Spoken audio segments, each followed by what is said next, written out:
আসসালামু আলাইকুম ওয়া রাহমাতুল্লাহি ওয়া বারাকাতুহু। মহাগ্রন্থ আল কোরআনের আজকের বিষয়কে কেন্দ্র করে সূরাতুল সাজদার একটি আয়াতে কারিমা তেলাওয়াত করেছি। আরো কিছু আয়াত নির্বাচন করা হয়েছে। সংক্ষিপ্ত সময়ে আমরা আজকের বিষয়টিকে পরিষ্কারভাবে একটি ধারণা লাভ করতে পারবো বলে আশা রাখি ইনশাআল্লাহুল আজিজ। ওয়া তাওফীক ইল্লা বিল্লাহ। আর বিষয়টি এরকম যে এলাহি গজব আমাদের উপরে আমাদের কারণেই আসে, এটা আমরা গত এক জুমা আগে পরিষ্কারভাবে আল্লাহ সুবহানাহু ওয়া তাআলার মহাগ্রন্থ আল কোরআনের বাণী থেকেই শুনেছি। তে এই এলাহি গজব যে আমাদের কাছে আসে আমাদের কারণে, এখান থেকে আমরা কিভাবে পরিত্রাণ লাভ করতে পারি। আবারও বলি, আমাদের কারণে আল্লাহ সুবহানাহু ওয়া তাআলা আমাদের উপরে যে বিপর্যয় নাজিল করেন, গজব দিয়ে থাকেন, শাস্তি ভোগ করান, সতর্ক করে দেন, সেটা থেকে আমরা কিভাবে নিজেদেরকে রক্ষা করতে পারি তার কয়েকটি উদাহরণ মহাগ্রন্থ আল কোরআন থেকে শুনে নিজেদের জীবনে বাস্তবায়ন করার চেষ্টা করব ইনশাআল্লাহ। আল্লাহ সুবহানাহু ওয়া তাআলা আমাদেরকে সৃষ্টি করেছেন, আর এই সৃষ্টিগতভাবে স্বভাবগতভাবে মানুষ দুটি জিনিস করে থাকে।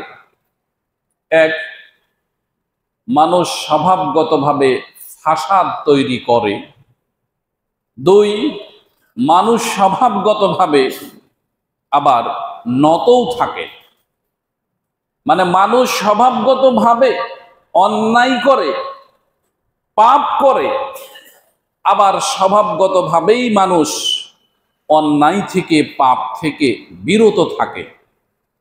দুটি সময়ে, সে সময় দুটি কোনটি? যখন মানুষের কাছে ধর্মীয় এবং নৈতিকতা থাকে, ধর্মীয় ভাবে হোক, নৈতিকতা ভাবে হোক, যখন ধর্মীয় শিক্ষা বা পারিবারিক বা সামাজিক নৈতিক শিক্ষা, এই দুটি জিনিস তার ভিতরে পুরোপুরি থাকবে, তখন মানুষ আর ফাসাদ সৃষ্টি করবে না। তখন নতগ থাকবে, অনুগত থাকবে, দ্বীনের অনুগত থাকবে, কোরআন সুন্নাহর অনুগত থাকবে, নিয়ম নীতির অনুগত থাকবে। আর যখন মানুষ সামাজিক এবং বৈশ্বিক নিয়ম নীতির নিজের আয়ত্তে করে নিবে, অর্থাৎ বিচার বিশ্লেষণ আইন কানুন নিজের হাতে তুলে নেবে, তখন আর নিয়ম নীতিকে তোয়াক্কা করবে না। তখন মানুষ বেশি বেশি ফাসাদ সৃষ্টি করবে। এক কথায়, ক্ষমতা যখন নিজে নিয়ে নিবে, ক্ষমতা এখন আমার কাছে আছে, কিসের ধর্ম, কিসের নৈতিকতা, কিসের সামাজিকতা, কিসের দ্বীন ইসলাম, তখন মানুষ ফাসাদ সৃষ্টি করবে একেবারে অবিচারে। তা আমাদেরকে সকল প্রকারের বিপর্যয় থেকে মুক্ত হতে হলে একমাত্র দ্বীন ইসলামের কাছে আসতে হবে। একমাত্র দ্বীন ইসলাম মানুষকে সকল প্রকারের বিপর্যয় থেকে মুক্ত রাখেন, সতর্ক বাণী দেওয়ার মধ্য দিয়ে, উপদেশ দেওয়ার মধ্য দিয়ে। সেই সতর্ক বাণী আর উপদেশ কি? আমরা দুটি আয়াত দেখি। আল্লাহ সুবহানাহু ওয়া তাআলা কিভাবে আমাদেরকে সতর্ক করছেন আর কিভাবে উপদেশ দিচ্ছেন। তিনি যে রহমান, তিনি যে রহিম, এই দুটি আয়াত থেকে আমরা পরিষ্কারভাবে ধারণা লাভ করব। আল্লাহ সুবহানাহু ওয়া তাআলা সূরাতুশ শূরার 30 নম্বর আয়াতে বলছেন, ওমা আসাবাকুম মিন মুসিবাতিন ফাবিমা কাসাবাত আইদিকুম ওয়া ইয়াফু আন কাসীর। বলছে মা আসাবাকুম মিন মুসিবাতিন বিমা কাসাবাত আইদিকুম, পৃথিবীবাসী তোমাদের ওপরে যে বিপর্যয় আসে, যে গজব আসে, যে পরীক্ষা আসে, যে শাস্তি আসে, এটা হচ্ছে তোমাদের দুই হাতের উপার্জনের কারণেই আসে। তাই বলে আমি আল্লাহ কি শুধুমাত্র তোমরা পাপ করোয়ার সাথে সাথে শাস্তি দিতেই থাকি? অপরাধ করার সাথে সাথে তোমাদেরকে শাস্তি দিয়ে ফেলি এমনটা নয়। আল্লাহ সুবহানাহু ওয়া তাআলা বলেন ওয়া ইয়াফু আন কাসীর, অনেকগুলো পাপ তোমাদের রয়েছে, অপরাধ রয়েছে তোমাদের, যেগুলো আমি আল্লাহ ক্ষমা করে দিয়ে এগুলোর কোনো শাস্তি দেই না। তাহলে আল্লাহ আমাদের কিছু কিছু পাপ ক্ষমা করেন, শাস্তি দেন না, আর কিছু কিছু পাপে কি করেন? শাস্তি দেন, যেটা আমরা নিজেরাই ভুল করি। এই ভুল করার কারণে তাহলে বোঝা যায় যে যে সকল পাপ আল্লাহ সুবহানাহু ওয়া তাআলার বিরুদ্ধে খুব বেশি বড় পাপ হয় না, সেগুলো মনে হয় আল্লাহ ক্ষমা করেন। আর যেগুলো বড় পাপ হয় সেগুলোর কারণে আল্লাহ আমাদেরকে কিছু পানিশমেন্ট দেন। কিভাবে দেন?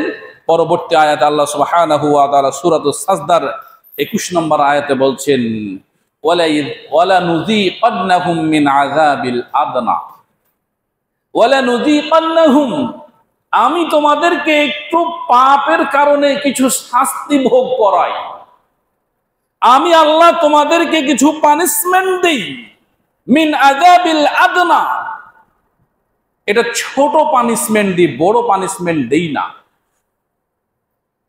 কোরআনুল কারীমের এই ভাষাগুলো আল্লাহ মানুষকে উপদেশ দেওয়ার জন্য এত সুন্দরভাবে পরিষ্কার স্পষ্ট করে একটা একটা করে বর্ণনা করেছেন।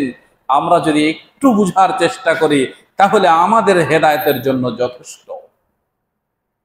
আল্লাহ বলছেন তোমাদেরকে আমি কিছু শাস্তি দেই, তবে মিন আযাবিল আদনা, এটা ছোট শাস্তি দেই, বড় শাস্তি দেই না। 1 কোটি টাকা জরিমানার পাপ করেছো, আমি 1 কোটি টাকা জরিমানা করি না, 1000 টাকাতেই ছেড়ে দেই।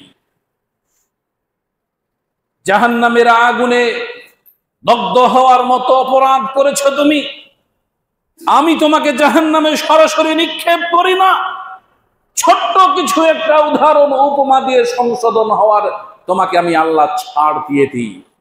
আল্লাহ বলছেন মিন আযাবিল আদনা, আমি ছোট আযাব দিই, বড় আযাব দিই না। তবে ওই যে বাংলায় একটা কথা আছে, আল্লাহ ছাড় দেন কিন্তু ছেড়ে দেন না। পরবর্তীতেই আল্লাহ বলছেন দুনাল আযাবিল আকবার, বড় বড় কোনো শাস্তি দেওয়ার আগেই আমি আল্লাহ তোমাদেরকে ছোট ছোট শাস্তি দেই। ছোট ছোট শাস্তি দিয়ে আমি আল্লাহ তোমাদেরকে বুঝিয়ে দিই, আমি আল্লাহ আরশে আযীমে তোমাদের ন্যায় অন্যায়, নেকি গুনাহ, হক বাতিল সবকিছুই দেখছি। এই ছোট যে শাস্তিটা আমি আল্লাহ তোমাকে দিয়েছি, এই ছোট শাস্তিটা দেওয়ার কারণ হচ্ছে এটা, তুমি যে গতিতে চলছো, তুমি যে নীতিতে চলছো, তুমি যে ধারাবাহিকতায় চলছো, এখান থেকে ফিরে এসো। এই ছোট শাস্তি দিয়ে আমি আল্লাহ তোমাকে সতর্ক করেছি আদা মিন দুনাল আযাবিল আকবার, বড় আযাব দেওয়ার পূর্বেই।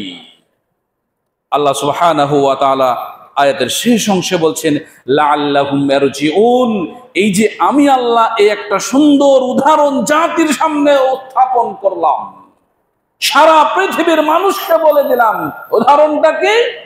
আমি আল্লাহ তোমাদেরকে কিছু পানিশমেন্ট দেই, কিছু শাস্তি দেই, ছোট ছোট শাস্তি, বড় শাস্তি আসার আগেই, যাতে করে তোমরা সতর্ক হয়ে যাও, সাবধান হয়ে যাও।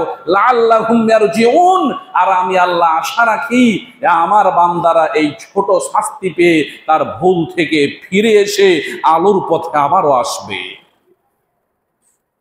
কিন্তু আল্লাহ সুবহানাহু ওয়া তাআলার এত সুন্দর কথা, এত সুন্দর বাণী, আর এই ছোট ছোট শাস্তি, ধরে নিতে পারি একটু অসুস্থতা, ধরে নিতে পারি একটু আর্থিক বিপর্যয়, ধরে নিতে পারি আমার পরিবারের ভিতর থেকে হঠাৎ কারোর মৃত্যু, ধরে নিতে পারি আমার দুশ্চিন্তা, আমার অসুস্থতা ইত্যাদি যেই কোনো কিছু হতে পারে, আল্লাহ সুবহানাহু ওয়া তাআলা আমাকে সতর্ক করছেন বড় কোনো কিছু হওয়ার আগেই, যাতে করে আমি সতর্ক হয়ে যাই। কেন?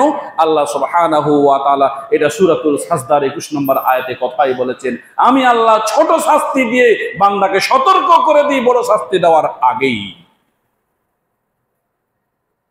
আল্লাহ সুবহানাহু ওয়া তাআলা 2 নম্বর পারার 2 নম্বর পৃষ্ঠা আরো পরিষ্কার করে দিয়ে কি বলছেন?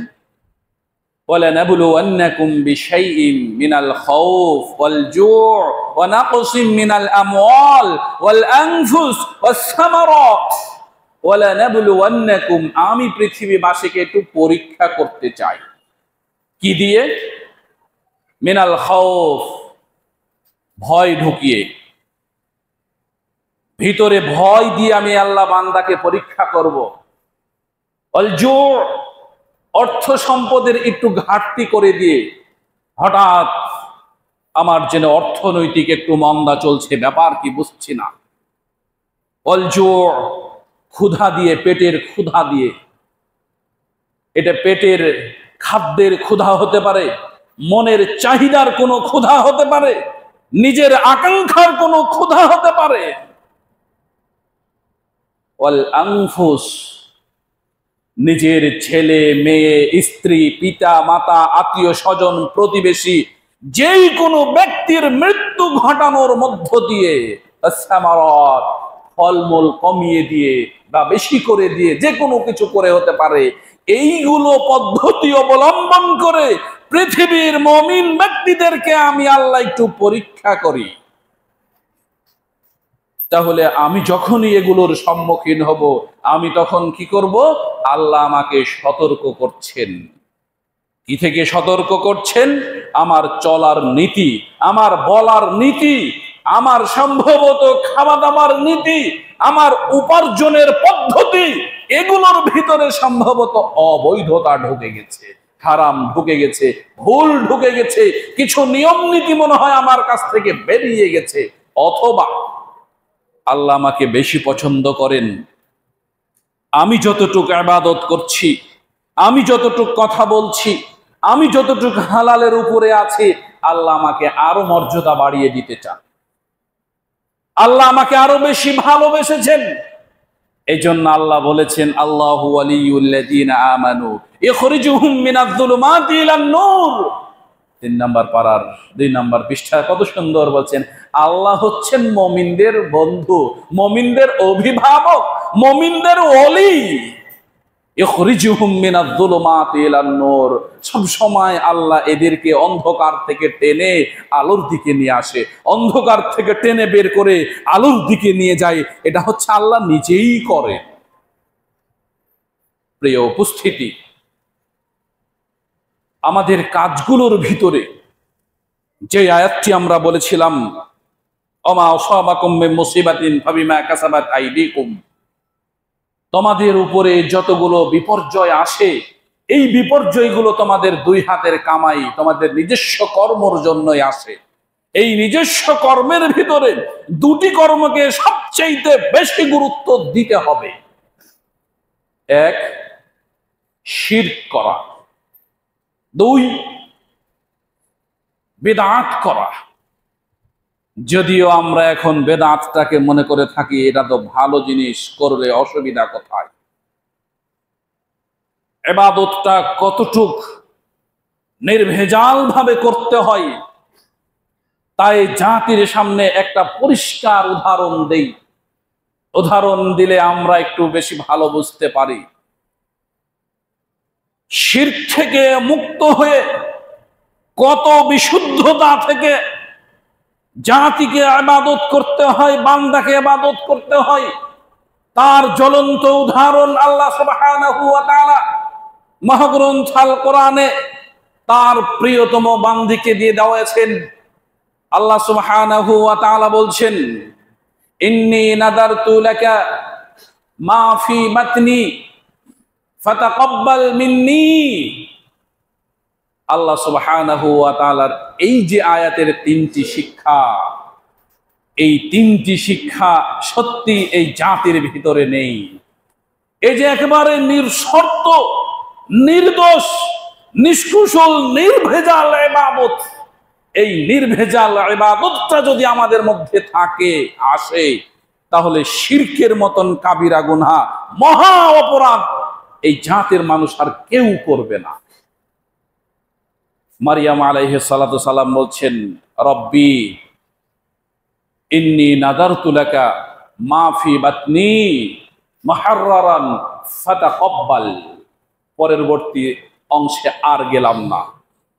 প্রথম কথা, রব্বি, হে আমার পালন কর্তা, হে আমার রব, যিনি আমার জীবনদাতা, যিনি আমার মৃত্যুদাতা, যিনি আমার খাবার দাতা, যিনি আমার পোশাক দাতা, যিনি আমাকে লালন পালন করছেন, এই রবকে ডেকে বলছেন ইন্নী নাযারতু লাকা। প্রথম শিক্ষা, ইন্নী নাযারতু লাকা, আমি তোমার কাছে ওয়াদা করছি, আমি তোমার কাছে মানত করছি, আমি তোমার কাছে প্রতিশ্রুতি দিচ্ছি। আমরা ওয়াদা করি, আমরা প্রতিশ্রুতি দেই, আমরা নজর মানি, আমরা মানত মানি কোথায়? যে কোনো মানুষের কাছে, যে কোনো পীরের কাছে, যে কোনো মূর্তি পূজার আস্থানায় গিয়ে। আর তিনি নজর করছেন, মানত মানছেন, ওয়াদা করছেন, প্রতিশ্রুতিবদ্ধ হচ্ছেন, বলছেন ইন্নী নাযারতু লাকা, আমি তোমার কাছে ওয়াদা করলাম, মানত করলাম। কি মানত করলাম? মাফি বাতনি মুহাররারান, আমার পেটে যে আছে এইটা আমি তোমার রাস্তায় দান করব, এটা আমি তোমার কাছে ওয়াদা করলাম, মানত করলাম। মুহাররারান কিভাবে? একেবারেই শর্ত ছাড়া। দ্বিতীয় শিক্ষা, প্রথম শিক্ষা হচ্ছে ইন্নী নাযারতু লাকা। এই পৃথিবীতে কোনো ব্যক্তি, কোনো মানুষ যদি নজর করতে চায়, মানত মানতে চায়, কোনো কিছু দান সাদকা করতে চায়, তাহলে আল্লাহকে বলবে, আল্লাহ, এই 4 আনা পয়সা, এই 5 পয়সা, এই 1 আনা পয়সা আমি তোমার নামে ওয়াদা করে দান করলাম। দ্বিতীয় শিক্ষা, মুহাররারান, শর্ত মুক্ত ভাবে দান করতে হবে। আমরা সর্বক্ষণের জন্য মানত মানি শর্ত যুক্ত ভাবে। আল্লাহ, আমার ছেলে যদি হাফেজ হয়, আমি কাবায় গিয়ে হজ করে আসব। আমার স্ত্রী যদি এই কঠিন রোগ থেকে মুক্তি পায়, তাহলে আমি একটা খাসি দান করব। আমি যদি এই বিপদ থেকে মুক্তি লাভ করি, তাহলে মসজিদে গিয়ে 10,000 টাকা দান করব। কি ব্যাপার? আমি আপনার মসজিদে এত কিছু দিয়েছিলাম, কই আপনি আমার নামটা ঘোষণা করেননি কেন? আপনি দোয়া করেননি যে? এই পৃথিবীর মানুষকে শিখতে হবে মারিয়াম আলাইহিস সালাতু সালামের কাছে মানত কিভাবে করতে হয়, দান কিভাবে করতে হয়, কিভাবে আল্লাহর সাথে ওয়াদা করতে হয়। তৃতীয় কথা, তিনি এক আল্লাহর কাছে প্রতিশ্রুতিবদ্ধ, রব্বুল আলামিন, আমি তোমার কাছে ওয়াদা করলাম, আমার পেটে যেটা আছে সেটাকে আমি দান করব, এবং শর্ত ছাড়াই। এই আমার পেটে ছেলে আছে বা মেয়ে আছে বা কি আছে, এটা দান করে দিলাম, তুমি আমাকে এর বিনিময়ে জান্নাত দিও, এরকম কোনো শর্ত নেই। আমার পেটে যেটা আছে সেটাকে আমি দান করে দিলাম, আমার গুনাহ কাটা মাফ করে দিও, এমন কোনো শর্ত নেই। পৃথিবীর কোনো শর্ত আমি দিইনি, নিঃশর্ত ভাবে আমি তোমাকে এটা তোমার কাছে মানত করেছি, আমি তোমার কাছে ওয়াদা করেছি। এই দুটি করার পর আবার 3 নম্বরে বলছেন ফাতাকাব্বাল মিন্নি, হে আমার প্রতিপালক, আপনি আমার পক্ষ থেকে আমার এই মানতটা কবুল করুন। আমরা দান করে দিলাম, দান করে দিয়ে মনে করলাম দান করে দিয়েছি, সব বিপদ শেষ, খাসি দিয়ে দিয়েছি, আমার এবার সব দায়িত্ব মুক্ত। কিন্তু মারিয়াম আলাইহিস সালাতু সালাম দান করলেন শর্ত মুক্ত ভাবে। দান করার পর বলছেন ফাতাকাব্বাল মিন্নি, হে আমার রব, আপনি আমার পক্ষ থেকে এই দানটা কবুল করুন, ফিরিয়ে দিয়েন না। আমি আপনি তিনটি শর্ত পালন করে ইবাদত করতে পারি তো? কখনোই নয়। যদি বলি আমার হজ, তাহলে কথাই বলবে যে আমার হজ তো সমাজকে দেখানোর জন্য, নিজে হাজি উপাধি অর্জন করব এজন্য। বাজার হাটে গেলে, দোকান পাশে গেলে আমাকে বলবে হাজি সাহেব বসেন বসেন, এজন্য, মানুষকে দেখানোর জন্য, কিছু কেনাকাটা করার জন্য। অনেক টাকা রয়েছে, এই টাকাগুলো পবিত্র করার জন্য ব্যবসা বাণিজ্য সবকিছুই করছি। একটু হাজি হয়ে আসলে ব্যবসা বাণিজ্যটা বেশি হবে, মানুষ বিশ্বাস করবে, মানুষকে ঠকানোর জন্য। যদি বলি আপনার সালাত, এটারও পিছনে কিছু না কিছু উদ্দেশ্য আছে। নামাজ তো আমি আল্লাহকে খুশি করার অর্থে ওভাবে পড়তে পারি না। এ আল্লাহ, তুমি নামাজ ফরজ করেছো, নামাজ পড়তে বলেছো, এই জন্য তোমার হুকুমকে পালন করার জন্যই শুধু আমি নামাজ পড়ি, নেকি পাবো শুধুমাত্র এজন্য করি না। তুমি বলেছো আমি করছি, একমাত্র শর্ত যুক্ত ছাড়াই, আমি কোন শর্ত মুক্ত করিনি, আমি শর্ত যুক্ত করে তোমার ইবাদত করতে আসিনি। তুমি বলেছো, আমি তোমার ইবাদত করছি। তুমি রমাদান মাসের সিয়াম পালন করতে বলেছো, আমি তোমার পালন করছি। তুমি হুকুম করেছো, আমি পালন করছি। আমি পালন করলে নির্ভেজাল ভাবে, আমি সাদকা করলে, দান করলে, তুমি অর্থ দিয়েছো, অর্থ থেকে দান করতে বলেছো, আমি অর্থ থেকে দান করেছি, আমার সাধ্য মতো দান করেছি। এখন তুমি কি দিবা সেটা তোমার বিষয়। আল্লাহকে যদি এভাবে বলতে পারি, তাহলে আল্লাহ সুবহানাহু ওয়া তাআলাকে আমরা তিনার কাছেই সবকিছু গচ্ছিত রেখে দিতে পারি যে আল্লাহ, আমারটা আমি করেছি, তোমারটা কি করবা তোমার বিষয়, আমার কোনো চাহিদা নেই। আমি নামাজ পড়ে গেছি, আমি রোজা করে গেছি, আমি হজ পালন করে গেছি, আমি যাকাত দিয়ে গেছি, আমি দান সাদকা করে গেছি, আমি হালাল খেয়ে গেছি, আমি কোনোদিন মানুষের অন্যায় করে যাইনি। এরপরে আল্লাহকে বললাম, আল্লাহ তুমি এগুলো করতে বলেছো, এগুলো করেছি। আমি কোনোদিন হারাম খাইনি, আমি কোনোদিন মিথ্যা সাক্ষী দিয়ে মানুষকে ধ্বংস করিনি, আমি কোনোদিন কারো জমি জাল করে নিইনি, আমি কোনোদিন মানুষের অর্থ আত্মসাৎ করিনি, আমি কোনোদিন আমার জ্ঞান থাকতে তোমার নামাজ কাজা করিনি, আমার অর্থ সম্পদ থাকতে আমি হজ পালন করতে কখনো দেরি করিনি। এগুলা তুমি বলেছো, আমি করেছি। এবার তোমার কি করার আছে তুমি করো, আমাকে জান্নাতে দিবা নাকি জাহান্নামে দিবা, তুমি যেটা বলবা আমি নির্দ্বিধায় মেনে নিব, আমার কোনো শর্ত নেই। প্রিয় উপস্থিতি, বলছিলাম পৃথিবীতে যতগুলো বিপর্যয় আসে, এগুলো হচ্ছে আমরা মানুষ, আমাদের কর্মের ফলে আসে। এখান থেকে মুক্ত হওয়ার জন্য আমাদেরকে সবচেয়ে দুটি জিনিসে গুরুত্ব দিতে হবে। তার একটি হচ্ছে শিরক, আর দ্বিতীয়টি হচ্ছে বিদআত। আল্লাহ সুবহানাহু ওয়া তাআলা বলছেন, ইন্নাল্লাহা লা ইয়াগফিরু আন ইউশরাকা বিহি ওয়া ইয়াগফিরু মা দুনা যালিকা লিমান ইয়াশা। আল্লাহ বলছেন, বান্দার সকল পাপ আমি ক্ষমা করে দেব, যার পাপ মনে করব, ইচ্ছা করব। আল্লাহ যদি মনে করেন আমাদের সবার পাপ ক্ষমা করে দিবেন, এটা আল্লাহর ইচ্ছার উপরে। আল্লাহ কি এমনিতেই ইচ্ছা করবে? সকালে ঘুমানোর সময় না ঘুম থেকে ওঠার সময় আলহামদুলিল্লাহিল্লাযী আহইয়ানা বা'দা মা আমাতানা ওয়া ইলাইহিন নুশুর, এই দোয়াটাও পর্যন্ত পড়তে ভুলে গেছে। ঘুমানোর সময় তো আয়াতুল কুরসি পড়ে ঘুমাইনি, ঘুমানোর সময় তো সূরা বাকারা পড়িনি বা তার শেষ দুটি আয়াত পড়িনি, ঘুমানোর সময় তো সূরা মুলক পড়ে ঘুমাইনি, ঘুমানোর সময় এমনকি ঘুমানোর যে দোয়া রয়েছে আল্লাহুম্মা বিইসমিকা আমুতু ওয়া আহইয়া, এই দোয়াটাও পড়ে ঘুমাইনি। সকালে উঠে আবার দোয়াটা পড়েও উঠলাম না, এই সারা রাত গেল, রাতের মধ্যে মৃত্যুবরণ করলাম। আল্লাহ এমনিতেই ক্ষমা করে দিবেন যত পাপ আছে? আল্লাহ বলছেন, মা দুনা যালিকা লিমান ইয়াশা। আল্লাহ যার যার পাপ ইচ্ছা করবেন, তার তার পাপ আল্লাহ ক্ষমা করবেন, এটা আল্লাহর ইচ্ছা। অতএব আমাদের কাজ হচ্ছে করে যাওয়া। কি করে যাওয়া? নিঃশর্ত কোনো শর্ত থাকবে না, শর্তহীন ভাবে আল্লাহর হুকুমকে মেনে চলতে হবে, মেনে যেতে হবে। আল্লাহ সুবহানাহু ওয়া তাআলা দিবে। সেই সাথে সাথে এই শিরকের গুনাহগুলো আল্লাহ বলছেন আমি কখনোই মাফ করি না। ইয়াগফিরু মা দুনা যালিকা লিমান ইয়াশা ওয়া মান ইউশরিক বিল্লাহ ফাকাদ দাল্লা দালালাম বাঈদা। যে ব্যক্তিটি এরকম শিরক করলো, শিরক করা মানে, শিরক মানে হচ্ছে অংশীদার স্থাপন করা। এই জিনিসটা আমরা অনেক সময় বুঝি না।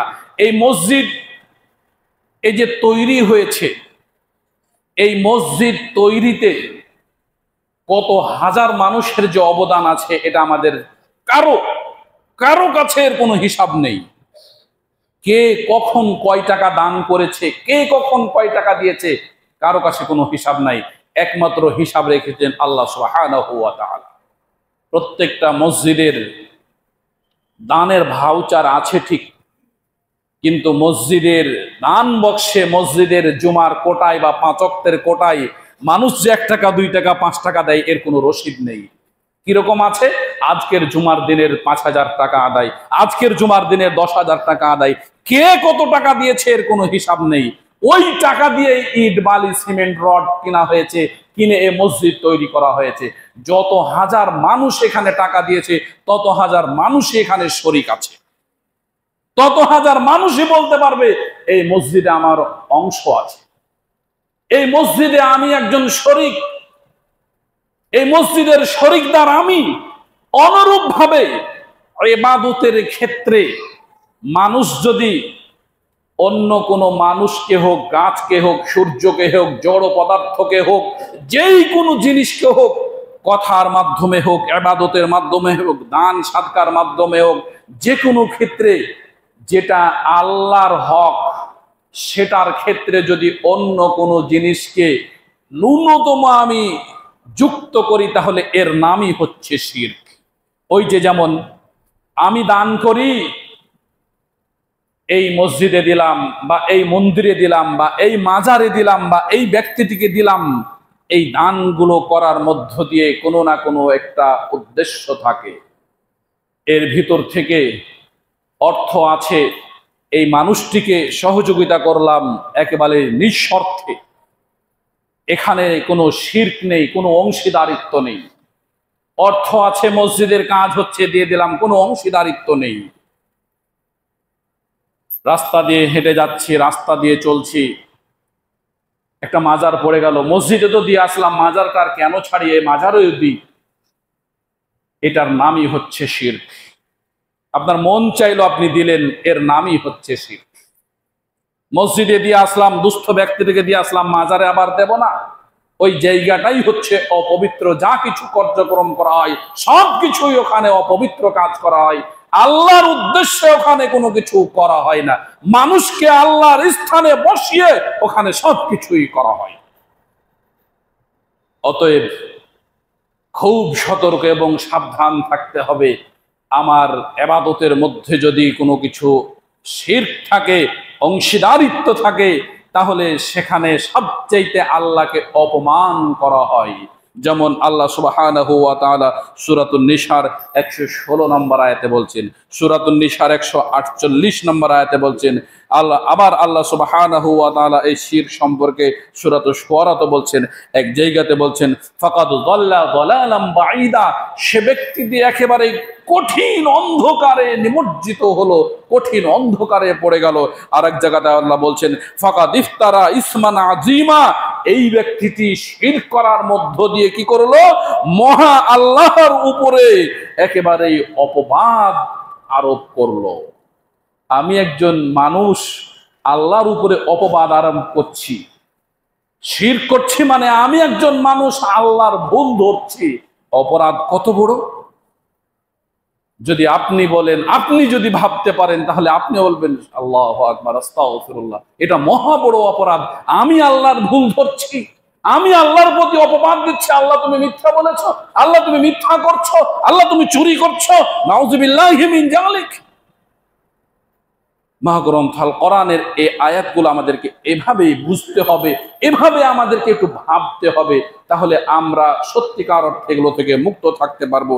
আর দ্বিতীয় যে বিষয়টি বলছিলাম, যে দ্বিতীয় বিষয়টি হচ্ছে বেদাত সৃষ্টি করা থেকে আমাদেরকে সব সময় দূরে থাকতে হবে। একাধিক দিন আমরা এই বেদাত সম্পর্কে শুনেছি, বলেওছি,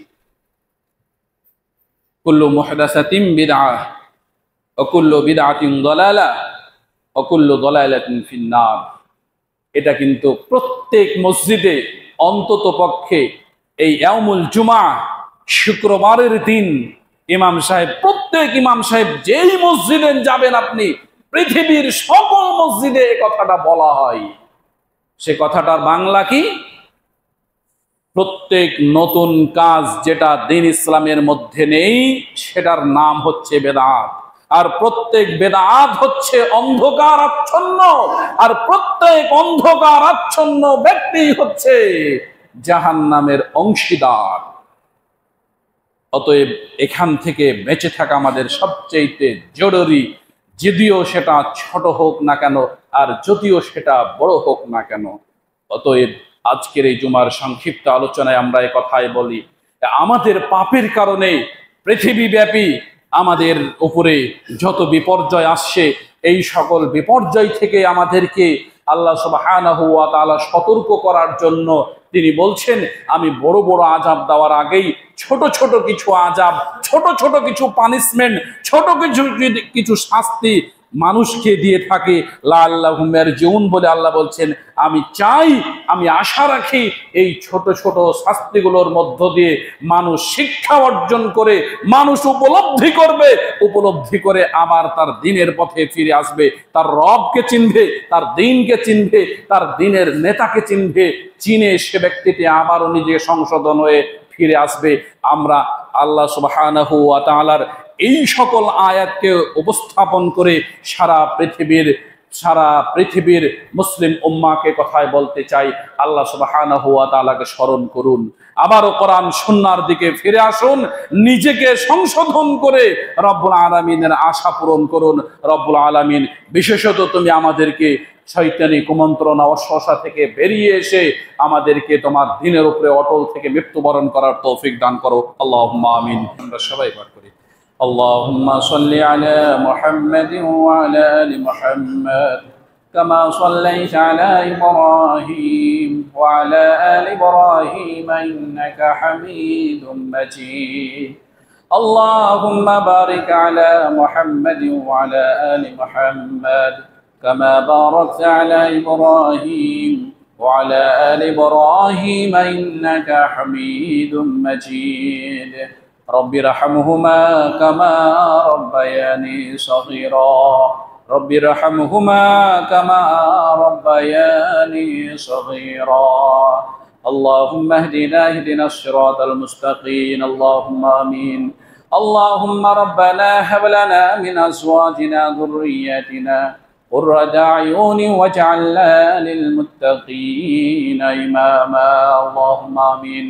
রব্বুল আলামিন, আমরা যারা অপরাধী তুমি আমাদের অপরাধ থেকে মুক্তি দাও আল্লাহ, আমরা যারা পাপী আমাদের পাপ সমূহ ক্ষমা করে দাও আল্লাহ। রব্বুল আলামিন, তোমার রহমান তোমার রহিম নামের ওসিলাতে আমাদের উপরে তুমি তোমার খাস রহমত নাজিল করো আল্লাহ। রব্বুল আলামিন, আমাদের উপর থেকে জমিনে বালা জমিনে দাফন করে দাও, আসমানি বালা আসমানে উঠিয়ে নাও আল্লাহ। সকল প্রকার বিপর্যয় থেকে তুমি আমাদেরকে মুক্ত থাকার তৌফিক দান করো মাবুদ। রব্বুল আলামিন, তোমার ইবাদতের মধ্য দিয়ে দিন কাটিয়ে আমরা মৃত্যুবরণ করতে পারি, তুমি আমাদেরকে সেই ঈমান দান করো আল্লাহ। রব্বুল আলামিন, আমাদের মসজিদের অনেক মুসল্লি মৃত্যুবরণ করেছে আল্লাহ, অনেককেই সে স্মরণ করছে আল্লাহ। রব্বুল আলামিন, তাদের সবার জীবনের গুনাহ খাতাগুলোকে মাফ করে দিয়ে তুমি তাদেরকে জান্নাতবাসী করে দাও আল্লাহ। যে যা দান সাদকা করেছে, যার যতটুকু সম্বল হয়েছে, তোমার দরবারে যা পাঠ করেছে আল্লাহ, তুমি সবকিছুই কবুলে মঞ্জুর করে নাও মাবুদ। আমাদের আত্মীয় স্বজন, পিতা মাতা, দাদা দাদি, মুসলিম মুমিন উম্মাহাত যারা মৃত্যুবরণ করেছে তাদের সবাইকে তুমি ক্ষমা করে দিয়ে জান্নাতুল ফেরদাউস দান করো মাবুদ। রব্বুল আলামিন আমাদের দান সাদকাগুলোকে তুমি কবুলে মঞ্জুর করে নাও। রব্বুল আলামিন আমাদের দেশকে তুমি তোমার খাস রহমতে তুমি ঢাকিয়ে রাখো আল্লাহ। রব্বুল আলামিন আমরা ঈমান নিয়ে মৃত্যুবরণ করতে পারি আমাদের তৌফিক দান করো আল্লাহ। আমাদের অসুস্থ ব্যক্তিদেরকে সুস্থতা দান করো, শেফায়ে কামিলা শেফায়ে আজিলা দান করো মাবুদ। রব্বুল আলামিন যারা যে অভাবে রয়েছে তাদের প্রত্যেককে তুমি অভাব থেকে মুক্তি দান করে দাও আল্লাহ।